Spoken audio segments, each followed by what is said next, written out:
ज्ञान दीक्षा में सभी का स्वागत है। ज्ञान दीक्षा सत्संग में आपके प्रश्नों के उत्तर दिए जाते हैं। जो लोग हिंदी कार्यक्रम में हैं वो हिंदी में प्रश्न पूछ सकते हैं। जगदीश का प्रश्न आया है, अनुभव करता जब कुछ नहीं करता है तब साक्षी भाव में रहने पर वृत्ति का नियंत्रण करता कौन है? जैसे कोई कुछ करने वाला है नहीं, वैसे नियंत्रण करने वाला भी कोई नहीं। इस बात पर थोड़ा विचार कीजिए कि कर्ता किसको कहेंगे। अनुभव है और अनुभव हो रहा है, इससे अधिक कुछ भी नहीं है। इसके बाद सारी मान्यताएं शुरू होती है। कुछ लोग कहेंगे अनुभव करता बहुत कुछ कर रहा है, सारा नियंत्रण कर रहा है, साक्षी भाव में भी वही रहता है, परंतु वो केवल दृष्टा मात्र है, साक्षी मात्र है। करने के लिए कर्मेंद्रियां ये सब चाहिए होगा, शरीर चाहिए होगा। तो क्या शरीर करता है आपके कर्म? और ध्यान से देखेंगे पाएंगे वो भी होता है। जो स्मृति में है वो कर्म में बदलता रहता है अपने आप। तो क्या मन करता है, स्मृति करती है? वो भी आप पाएंगे कि कोई और चीज नहीं है उसके पीछे जो स्मृति को चलाए, बैठकर कुछ बटन दबाए। वहां कोई व्यक्ति नहीं है, व्यक्ति भी मान्यता है।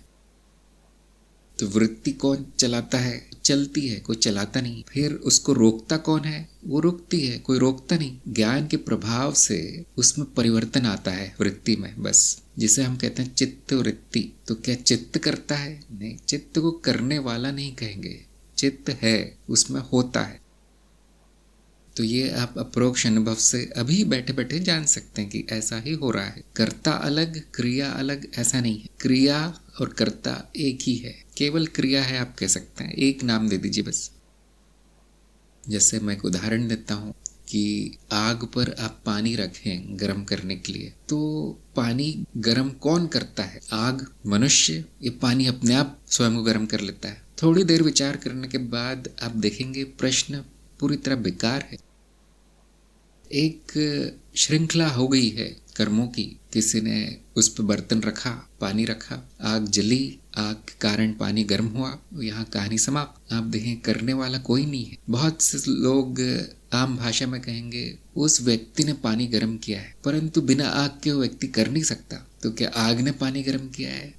वहां कोई करता है नहीं। तो पानी स्वयं गर्म हुआ है, वो कहना तो पूरी तरह अर्थहीन है। तो बस अनुभवों की एक श्रृंखला हो गई, घटनाएं हो गई 2-3, और काल्पनिक कर्ता बना दिया। कैसे पता काल्पनिक है? क्योंकि उसकी स्थिति कहीं पर भी रखी जा सकती है। जिसने पानी रखा, क्या शरीर ने किया? वो शरीर तो बिना सोचे करता नहीं है, उसको करवाना पड़ता है। तो फिर शायद स्मृति में जो है उसने किया। स्मृति में भी वो कहाँ से आया? पहले उसने सीखा होगा। और बहुत सी चीजें हैं जो एक के पीछे एक घटनाएं हैं, और किसी को भी आप कर्ता कह सकते हैं।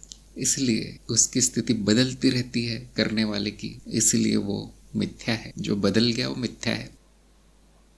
जब जैसे ही प्रश्न आए, कोई सा भी, किसी भी मामले में कौन पूछा जाए, तो हमेशा उत्तर यही आएगा, कोई नहीं। वो मान्यता है।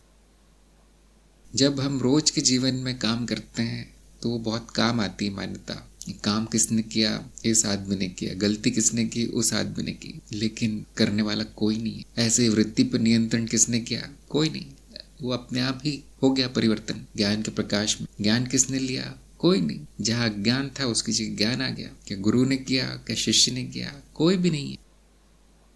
तो कर्ता की धारणा पे विचार कीजिए, आप पाएंगे ऐसा है नहीं कोई, ऐसा कुछ है नहीं, ऐसी कोई चीज है नहीं।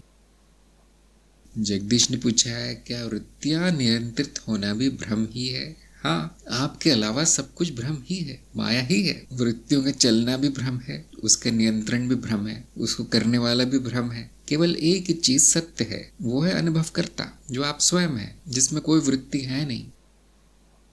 जैसे ही कुछ चलता हुआ दिखे, परिवर्तनशील दिखे, वो पूरी तरह भ्रम है। चित्त क्या है? चित्त की वृत्ति ही चित्त है, अलग से नहीं है चित्त। अलग से कोई ऐसी चीज नहीं है जिसमें कि वृत्तियां बाद में डाल दी जाए, ऐसा नहीं। दर्शन आपको वृत्ति के ही होंगे, चित्त नाम की कोई चीज है नहीं, वो धारणा है। भ्रम उसे कहेंगे जो आपकी आंखों के सामने हो रहा है, परंतु चित्त आंखों के सामने भी नहीं है, केवल मान्यता है, ऐसा कुछ है नहीं। वृत्तियों के चलने का अनुभव मात्र है, सभी अनुभव मिथ्या है। जगदीश ने पूछा है, मानव शरीर की छवि चित्त की परतों में स्थित इंद्रियों से बनी है, और चित्त इंद्रियां द्वार मात्र है, तो क्या अलग अलग परतों में इंद्रियों के प्रकार भी अलग अलग हो सकते हैं? तो क्या मानव परत की इंद्रियों से किस प्रकार भिन्न हो सकते हैं? हाँ जी, अभी आपका अप्रोक्ष अनुभव यही कहता है। हर परत में इंद्रियां हैं। जो 5 इंद्रियां हैं वो शरीर की परत पे है। शरीर के ठीक ऊपर आपकी संवेदना की परत है, जिसमें जैसे शरीर में दर्द होना, भूख लगना, प्यास लगना, नींद आना। अब ये 5 इंद्रियों से नहीं हो पता चल रहा है। इनका ज्ञान आपकी शरीर की 5 इंद्रियों से नहीं होता, लेकिन ये भी अनुभव है। तो हम कहते हैं शरीर के अंदर इंद्रियां हैं, जिसको मैंने नाम दिया है आंतरिक इंद्रिय।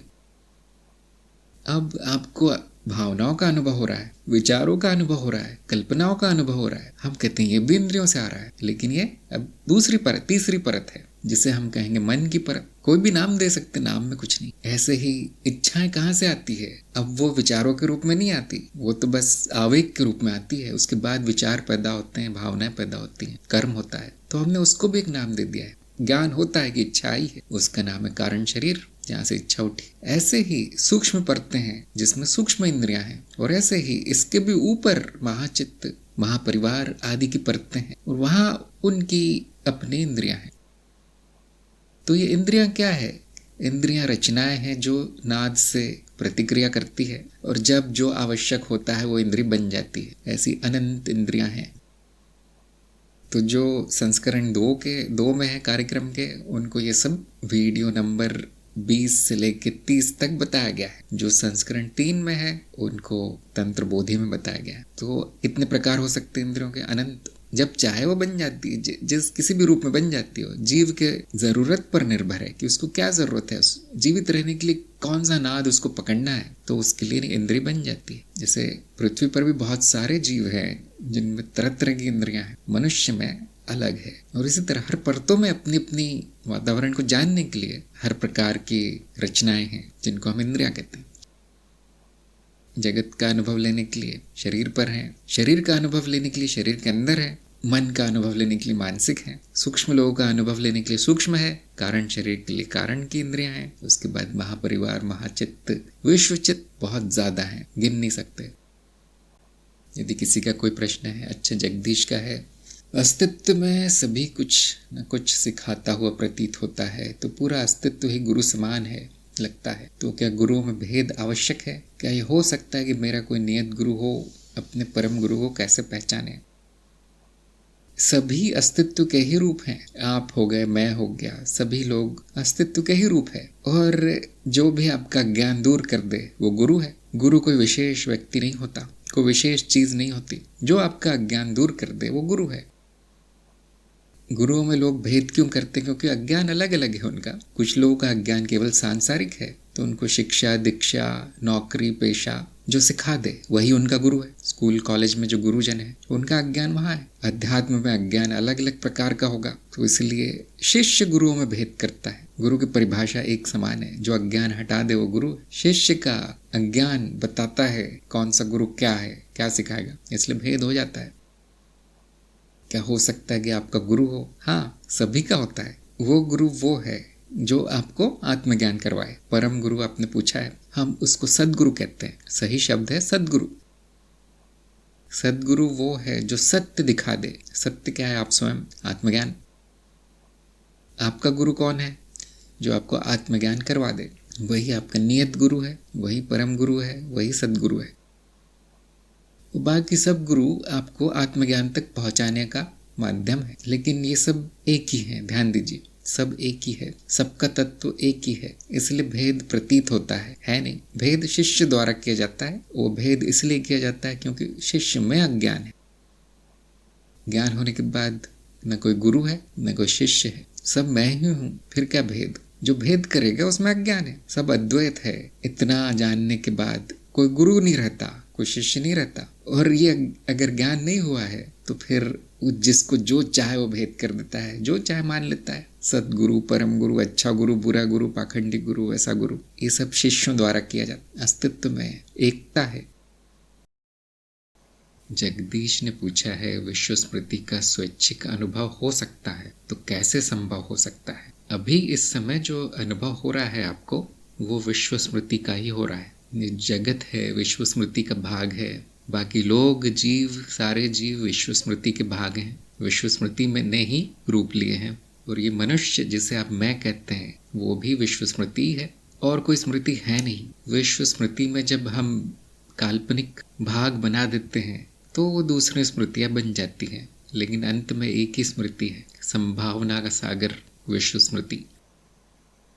और उसका अनुभव इसी समय हो रहा है। जिसका भी अनुभव हो रहा है वो विश्व स्मृति स्वयं है। कैसे अनुभव करें? आंख खोल के देख लीजिए। जगदीश ने पूछा है अपनी पूरी स्मृति का अनुभव कैसे हो? आपकी कोई स्मृति होती नहीं, ऐसा कुछ भी नहीं है जो आपका है, सब कुछ विश्व स्मृति में ही है। और इस मनुष्य रूप में एक सीमित अनुभव होगा। यदि संपूर्ण स्मृति का अनुभव हो गया तो वो अर्थहीन होगा। जैसे एक ही पर्दे पे 1000 चित्र बना दिए जाएं तो अर्थहीन होंगे। एक बार में एक चित्र। एक ही स्पीकर में अगर 100 गाने बजा दिए जाएं तो एक भी सुनाई नहीं देगा। इसलिए विश्व चित्त ने सीमित रूप लिया है ताकि एक बार में थोड़ा सा अनुभव हो। लेकिन ये अनुभवों की श्रृंखला अनंत है, इसलिए समय के साथ संपूर्ण स्मृति का अनुभव हो जाएगा। कितने समय के साथ? अनंत समय लगेगा, क्योंकि अनंत स्मृति है। आपकी कोई स्मृति नहीं है, न आप है। आप अनुभव करता है जिसमें कोई गुण नहीं है, निर्गुण है, जिसमें कोई स्मृति नहीं है। उसे स्मृति के दर्शन होते हैं जो अद्वैत के स्तर पे एक है। स्मृति और स्मृति का दृष्टा एक ही है। स्मृति का अर्थ है चित्त का, चित्त अर्थात वो रचना जो चित्त में पाई जाती है। तो अभी भी आपको उसी स्मृति का अनुभव हो रहा है। अगर एक साथ बहुत सारा अनुभव हो जाए संपूर्णता का तो वो अंधकार की तरह दिखेगा, अंधकार होगा। इसलिए अनुभव इंद्रियों द्वारा होते हैं जो सीमित कर देती है। जो भी स्मृति में भरा है उसका बहुत छोटा सा 1% से भी कम भाग एक बार में जाना जाता है। कौन जानता है उसे? कौन देखता है? अनुभव करता मनुष्य नहीं, मनुष्य माध्यम है। मनुष्य ऐसी रचना है जो कि इन संभावनाओं को सीमित करती है, तब वो अर्थपूर्ण होते हैं। जब मनुष्य के ऊपर आपका विकास हो जाएगा तो थोड़ा और अनुभव मिल पाएगा। अभी मनुष्य इतना सीमित रूप है, फिर भी बहुत बड़ा है। जैसे कीड़ों को, पेड़ों को, मछलियों को बहुत, इससे भी बहुत सीमित, इससे भी 100 गुना सीमित अनुभव हो रहा होगा उनके द्वारा। और मनुष्य को तो बहुत अधिक होता है। परंतु जब मनुष्य रूप त्याग दिया जाएगा तो अनुभवों की सीमा थोड़ी सी और बढ़ जाएगी। अब वो मनुष्य रूप त्याग कर दूसरा रूप कैसे लें? आध्यात्मिक प्रगति, आध्यात्मिक विकास, विकास क्रम में आगे बढ़ना जरूरी है। और वो कैसे बढ़ेगा? ये जीव, ये मनुष्य आगे कैसे बढ़ेगा? ज्ञान से, जानकर कि माया क्या है, चित्त क्या है, मनुष्य क्या है, वो मनुष्य क्यों बार बार एक ही जन्म दोहराता रहता है, क्या कारण है, क्या अशुद्धियां हैं, क्या इच्छाएं हैं, क्या वासनाएं हैं जो कि दोहराते दोहराते वो यहाँ फंसा है। ये सारा ज्ञान होने के बाद शुद्धि होगी। शुद्धि होने से आपका विकास होगा। वैसे भी हो रहा है, वो धीरे धीरे और तेज हो जाएगा और फिर विभिन्न तरह के अनुभव होंगे। ध्यान रखिए, ये कुछ भी आपका नहीं है, न स्मृति आपकी है, न कोई अनुभव मेरा है। तो इस दिशा में आगे कैसे बढ़े? जो आपका मार्ग है उस पे आगे चलते जाइए। जो गुरु निर्देश देता है उस पे कार्य करते जाइए, वो साधना जारी रखिए। और इस सीमित रचना से, मनुष्य की रचना से मुक्ति मिलेगी। ज्ञान कुंजी है। अगर आप चाहते हैं अभी मुझे हो जाए तो वो भी संभव है, लेकिन वो एक मनुष्य, खास तौर से वो मनुष्य जिसको ज्ञान नहीं हुआ, वो कर नहीं पाएगा, छोड़ नहीं पाएगा वो, क्योंकि उसकी सीमा को ही स्वयं मान लिया है उसने। जैसे शरीर और मन सीमा है आपकी, वो सीमा को ही मैं मान लिया है, इसलिए वो छोड़ नहीं पाता उसे। तो कैसे जबरदस्ती कैसे छुड़वाऊं? वो जबरदस्ती नहीं हो सकता, प्राकृतिक रूप से होता है। जीव का विकास प्राकृतिक रूप से होता है। धीरे धीरे वो अपनी सीमाओं को छोड़ने के काबिल बनता है और तब छूट जाता है। जैसे एक घड़े को मिट्टी से बनाया जाता है, लेकिन वो पानी भरने के तब काबिल होता है जब वो आग में तपाया जाए, तब वो पक्का बनता है, कच्चा घड़ा। अगर आप गीली मिट्टी से बने हुए घड़े में पानी भर देंगे तो कोई अर्थ नहीं होगा उसका, वो काम नहीं आएगा।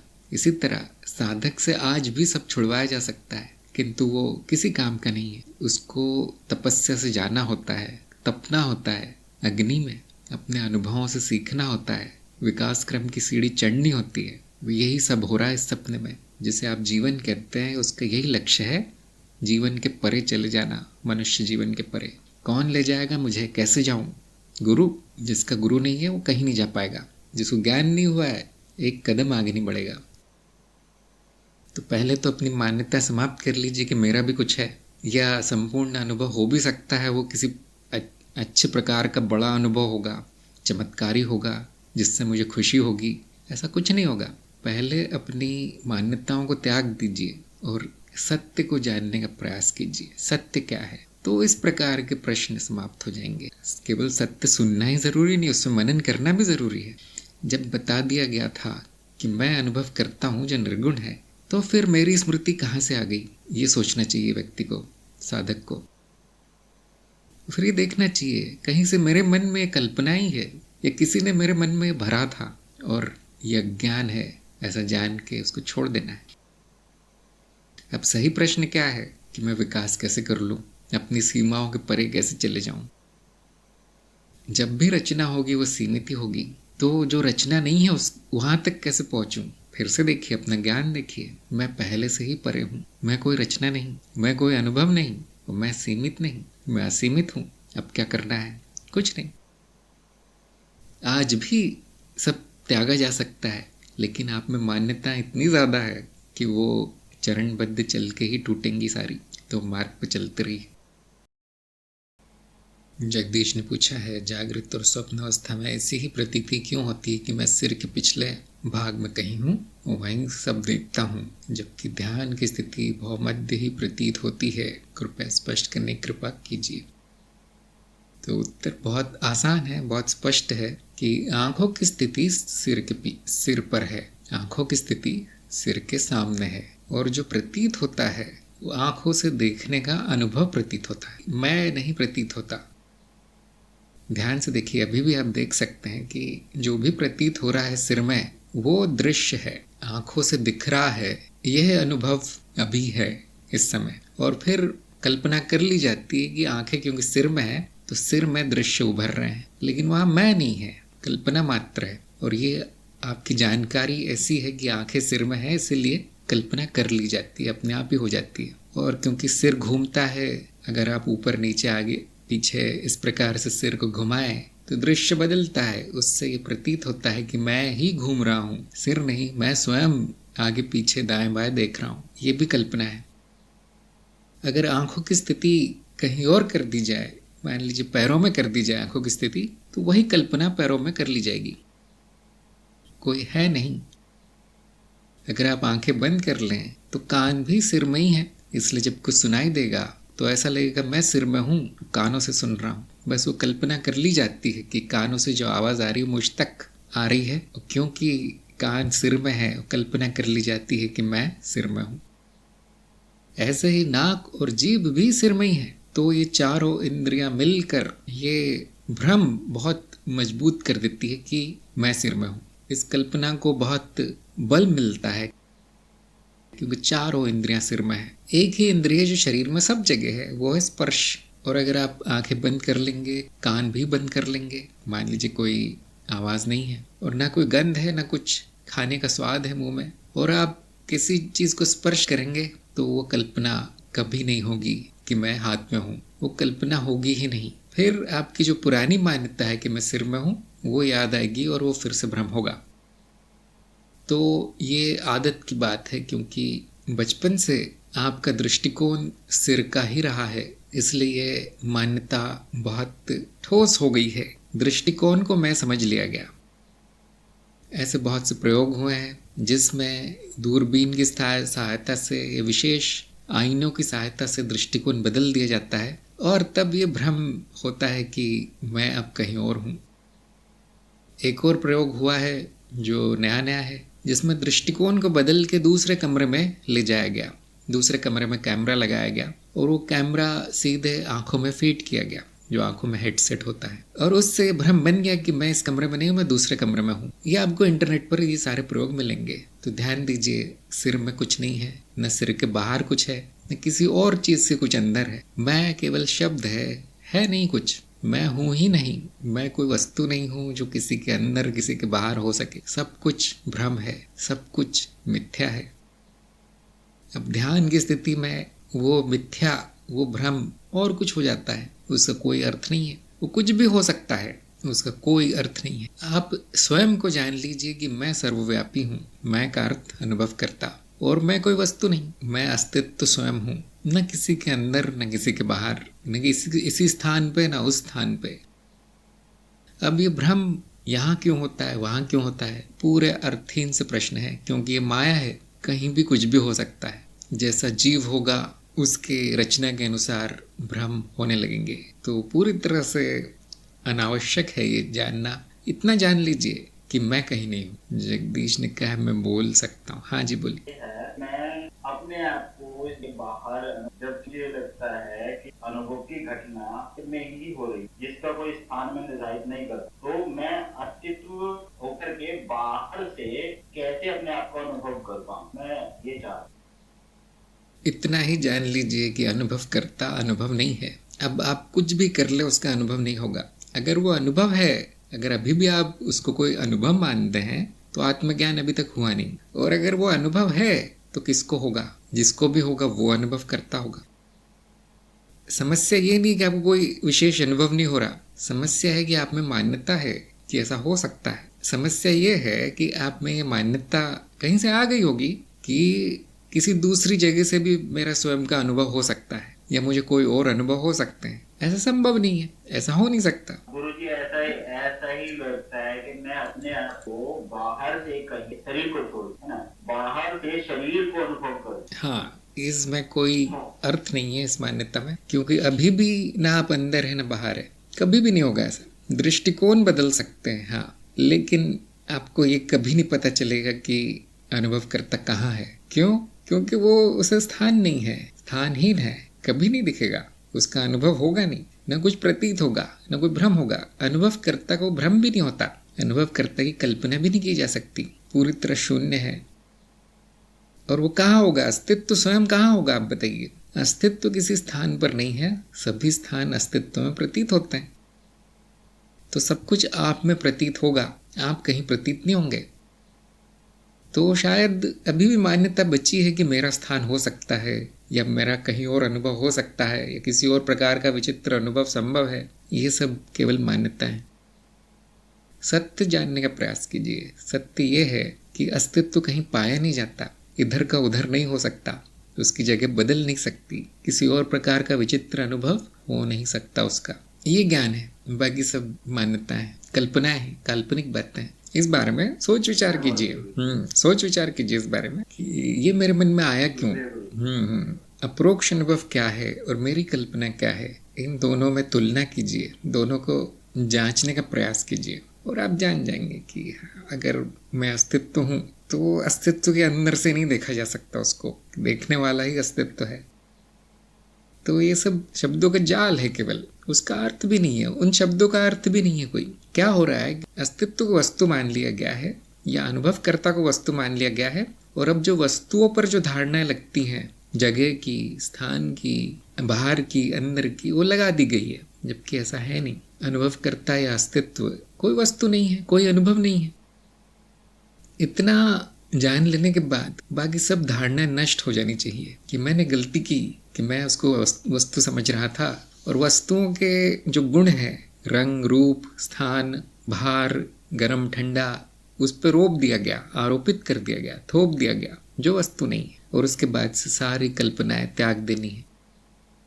अब जैसे मीठे की आवाज़ क्या होती है? जिस व्यक्ति ने केवल आवाज़ें सुनी है, कभी मीठा खाया नहीं, उसको जाके बताएं आप कि ये चीज़ शक्कर मीठी होती है, तो वो बोलेगा उसकी आवाज़ क्या होती है बताइए, क्योंकि वो वस्तुओं का आवाज़ों से ही जानता है, शायद अंधा है। तो आप उसको समझाने का प्रयास करेंगे कि मिठास स्वाद है, स्वाद के ऊपर आवाज़ का गुण या आवाज़ की धारणा लागू नहीं होती, लेकिन उसको कभी समझ में नहीं आएगा। यही स्थिति मनुष्य की है, उसको नहीं समझ में आता। बस बुद्धि को केवल वस्तुएं समझ में आती है, वस्तुएं ही जानती है बुद्धि, माया ही जानती है, मिथ्या ही जानती है। जो आपके आसपास चीजें रखी है उसी, या शरीर भी वस्तु ही है, उतना ही जानती है बुद्धि। तो जैसे ही आपको बताया जाए कि अनुभव करता वस्तु नहीं है, उस पर वस्तुओं के गुण लागू नहीं होते, वस्तुओं की धारणाएं लागू नहीं होती, तो बुद्धि जवाब दे जाती है।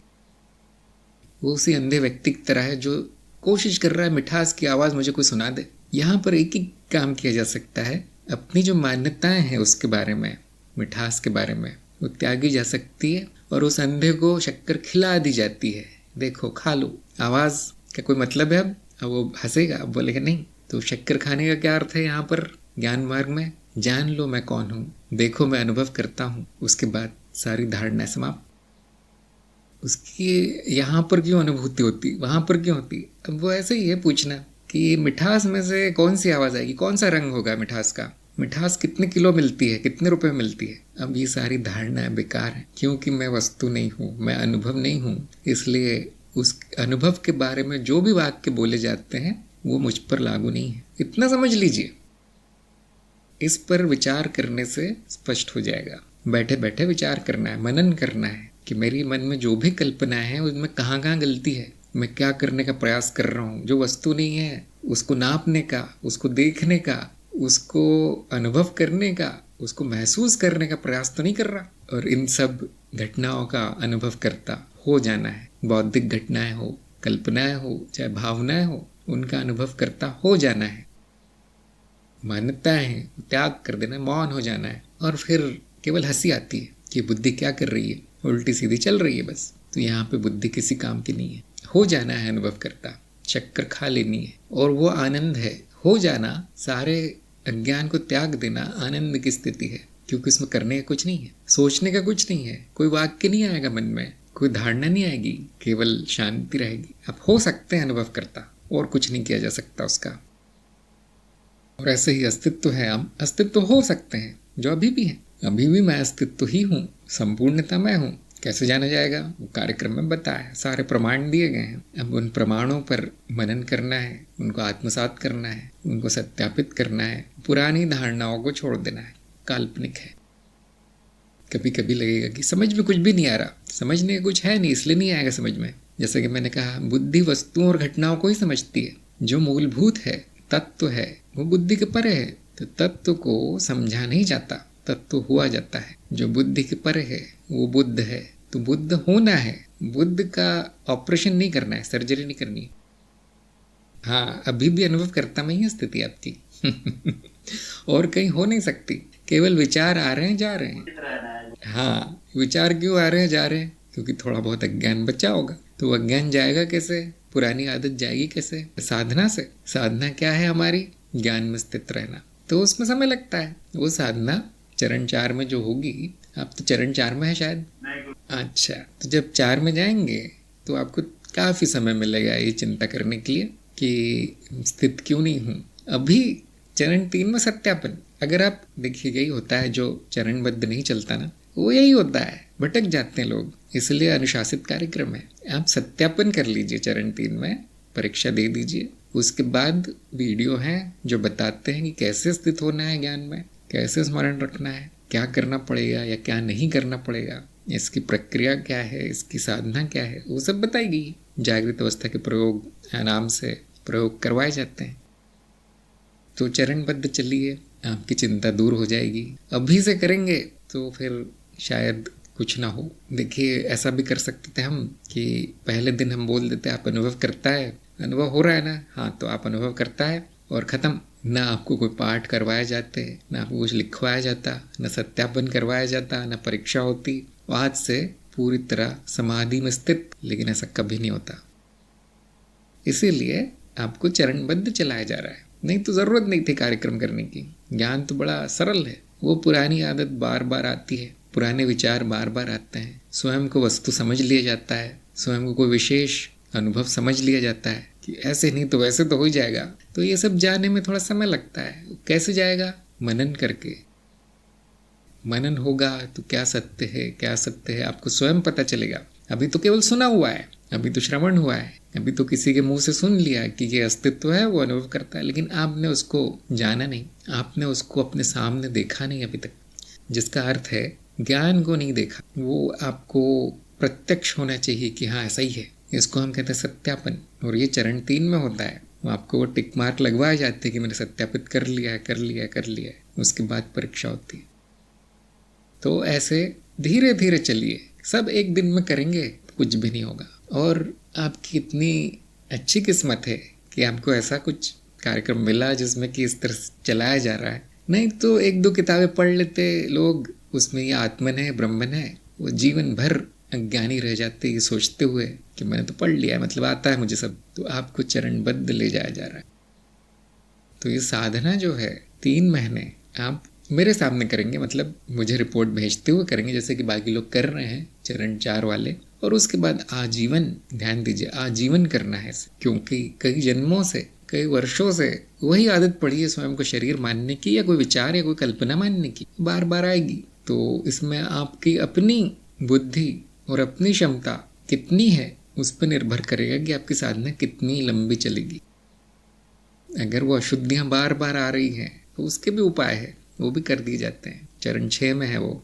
कोई बड़ा प्रतिभाशाली होता है, एक ही दिन में स्थित हो जाता है वो, क्या मुझे ज्ञान हो गया, पक्का विश्वास, पक्का साबित हो गया, मेरे लिए प्रमाण आ गया कि ये अनुभव करता ऐसा है। उसको पूरी तरह समझ आ जाती है, एक भी शक नहीं होता, एक भी शंका नहीं होती उसके मन में, ना कोई प्रश्न होता है। ऐसा 100 में से एक ही होता है, 100 में से एक ही होगा ऐसा साधक। बाकी लोगों को आजीवन करना है, एक दिन में कुछ नहीं होगा।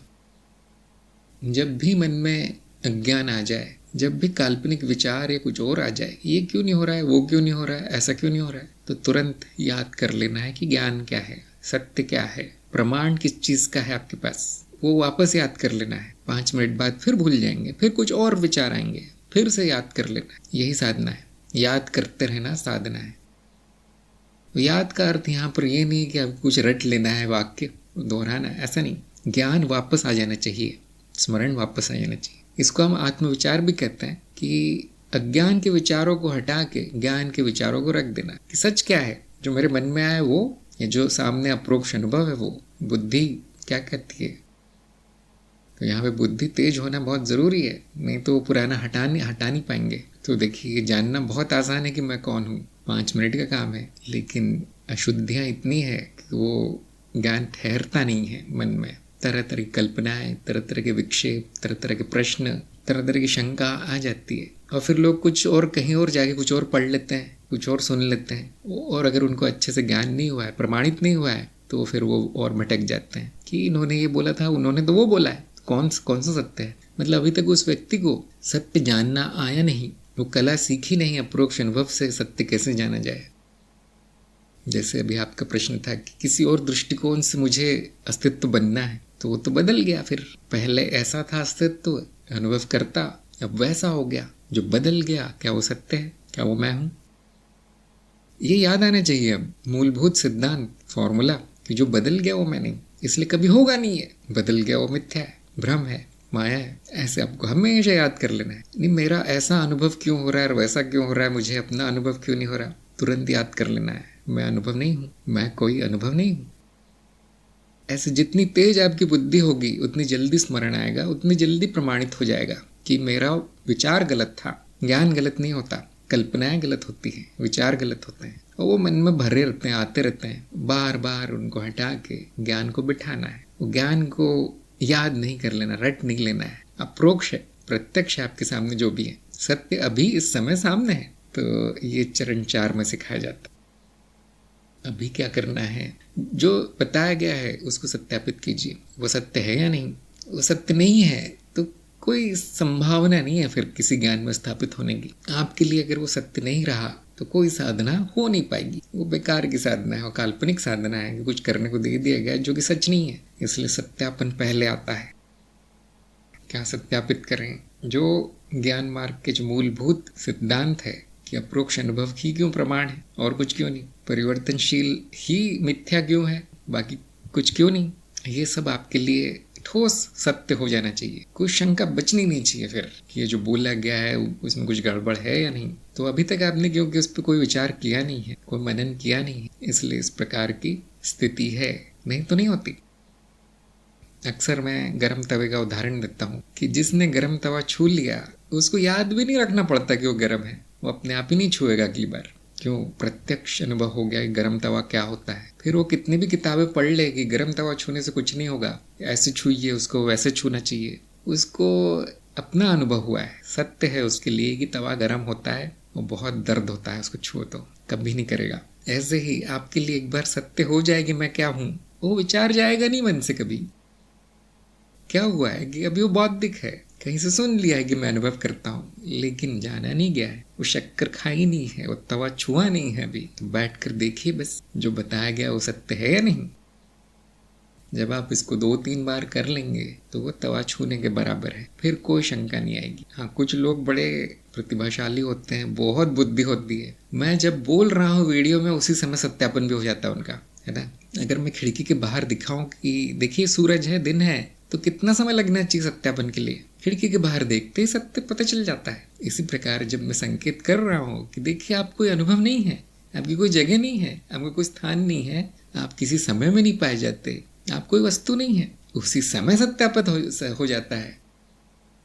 हाँ, अगर आपका ध्यान कहीं और आप सुन नहीं रहे हैं तो फिर आने वाले कई महीनों तक आप देखते रहेंगे कि मैं कौन हूँ। बहुत लोग ऐसा करते हैं, जब वीडियो चल रहा है तब तो सो जाते हैं, कुछ लिख देते हैं वहाँ जो बताया गया है, लेकिन ध्यान नहीं देते संकेत कहाँ किया जा रहा है, वहाँ पहुँच नहीं पाते, वो उनकी नज़र वहाँ नहीं पहुँच पाती। इसे हम कहते हैं अशुद्ध बुद्धि। अशुद्ध बुद्धि हो तो थोड़ा समय लगता है, बार बार उसको पकड़ पकड़ के लाना पड़ता है बुद्धि को। शुद्ध हो बुद्धि, समय नहीं लगता, एक क्षण में ज्ञान, एक क्षण में प्रमाण। हाँ, हो सकता है एक आध प्रश्न आ जाए, लेकिन शंका नहीं आती। जैसे ही गलत विचार आया मन में, गलत का अर्थ है काल्पनिक, तुरंत बुद्धि खड़ी हो जाती है, ये सब बेकार है, अब मैंने जान लिया है, अनुभव करता अनुभव नहीं है, अब अनुभव वाली बातें उस पर लगाना पूरी तरह बेकार है। फिर से प्रश्न आएगा, फिर क्या लगाऊं? कुछ नहीं, निर्गुण है, गुण होता तो दिख जाता, जो दिख गया वो मैं नहीं हूं। देखिए कितना समय लगा, 10 सेकंड भी नहीं लगे सत्य में स्थित होने के लिए। फिर मैंने क्यों कहा कि आजीवन करनी पड़ेगी साधना, अशुद्धियां बहुत है। गुरु को अच्छे से सुना नहीं, बैठकर प्रेम से दिल लगा कर नहीं सुना है, अपने ही ख्यालों में, अपने ही भावनाओं में, अपनी ही कल्पनाओं में मैंने ऐसा सुना है, ये ऐसा कह रहे हैं, शायद वो गलत है, शायद वो सच है, इसको श्रवण नहीं कहते। तो मैंने ये समस्या बहुत लोगों में देखी है, इसलिए आजीवन आपको काम दे दिया गया, अब आजीवन करो, ढूंढ के लाओ कहाँ पे गलती है ज्ञान में, ढूंढो। सत्संग इसीलिए है, मैं वो लेक्चर देकर जा सकता था घर, क्या इनको समझ में आ गया, सब हो गया, फिर मैं हर हफ्ते क्यों आ जाता हूँ, क्योंकि मैं जानता हूँ आप लोग बेचैन है, कहीं पर पूरी तरह ज्ञान हुआ नहीं है। जिनको सब समझ में आ जाता है वो सत्संग में दिखाई नहीं देते फिर कभी, वो या फिर मनोरंजन के लिए आते हैं। तो मेरा काम यही है, जैसे ही आपके मन में शंका है उसको खत्म कर देना, प्रश्न आए उसको नष्ट कर देना। देखिए उत्तर तो आएगा नहीं कोई, आप पूछेंगे मैं कहाँ हूँ, तो उत्तर नहीं आएगा कभी, क्योंकि कहीं नहीं है आप। इतना ही बता दिया जाएगा कि आपका प्रश्न गलत है, हमेशा ऐसा होगा। कौन सी साधना करूं स्थित होने के लिए, अभी मैंने जैसे बताया, साधना बस वो मजाक है एक तरह का, क्योंकि 5 सेकंड भी नहीं लगते स्वयं तक पहुंचने के लिए। जो आप स्वयं है वो होने के लिए कौन सी साधना करेंगे, विचारों को हटाने के लिए कितने साल चाहिए, उल्टे सीधे अगर विचार आ रहे हैं मन में, प्रमाणित होने के बाद भी आ रहे हैं, तो कितने वर्ष लगेंगे, कुछ भी नहीं, 1 सेकंड भी नहीं। तो भी मैं आकर बैठता हूँ यहाँ कि हाँ किसी कोई परेशान हो रहा होगा, किसी के समस्या आई होगी, कोई चीज़ प्रमाणित नहीं हुई होगी, या कोई कुछ और ही कर रहा होगा उल्टे सीधे प्रयोग, उनको वापस बार बार उनको वापस पटरी पे लाने के लिए मैं आता हूँ यहाँ, नहीं तो कोई ज़रूरत नहीं थी।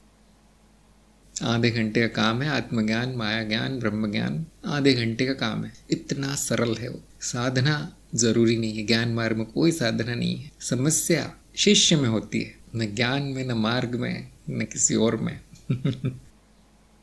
तो देखिए आप में कहाँ शुद्धि है और उसको दूर कीजिए। नहीं हो रही, ये भी नहीं हो रहा, वो भी नहीं, कोई बात नहीं, ज्ञान बीज है, ज्ञान बीज आप में चला गया है, मन में बैठ गया है वो कि हाँ ये ज्ञान होता है, ये मैं हूँ, ये मैं नहीं हूँ, चलो कोई बात नहीं। बाकी अशुद्धियाँ, उनका तूफान चल रहा है मन में, कोई बात नहीं, वो नश्वर है, चला जाएगा, ये शरीर चला जाएगा, ये मन चला जाएगा, आपका ज्ञान और आपका अज्ञान सब चला जाएगा, आप रहेंगे, इतने जान लीजिए बस। इसलिए कोई महत्व नहीं है इन चीज़ों का। फिर भी क्योंकि साधक बेचैन हो जाते हैं, नए अशांत रहते हैं, तो उनके लिए मैं आकर यहाँ बैठता हूँ थोड़ी देर, और ये कुछ ही दिन चलता है, ऐसे विचार, ऐसे प्रश्न कुछ ही दिन आते हैं। जब तक मार्ग पर चल रहे हैं, जब तक स्मरण जारी है, तो कुछ ही दिन लगेंगे। अगर वो छोड़ दिया जाए, अगर वो साधना नहीं की जाए, तो वो ज्ञान न होने के बराबर है फिर, क्योंकि भुला दिया गया। फिर प्रमाण समझ में नहीं आया तो फिर प्रमाण नहीं है। आपके सामने सिद्ध कर दिया गया कि मैं संपूर्ण अस्तित्व हूँ और भुला दिया जाए तो फिर आप नहीं है, फिर संपूर्ण अस्तित्व, फिर आप ब्रह्म भी नहीं है। फिर उसकी जगह दूसरी मान्यताएं, दूसरी अशुद्धियाँ ले लेंगी अपने आप।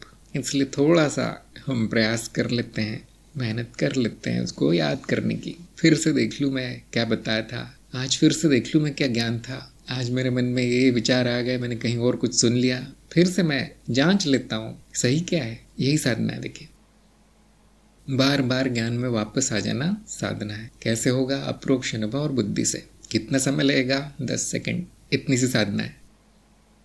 तो सभी लोग विचार कीजिए, सभी लोग साधना कीजिए, चरणबद्ध चलिए। सब कुछ बनाने का, इस तरह से कार्यक्रम बनाने का यही कारण है। एक बार में नहीं होता। मुझे लगता है प्रश्न समाप्त हो गए हैं। यहाँ पे सत्संग समाप्त करते हैं। सभी का सत्संग में आने के लिए धन्यवाद।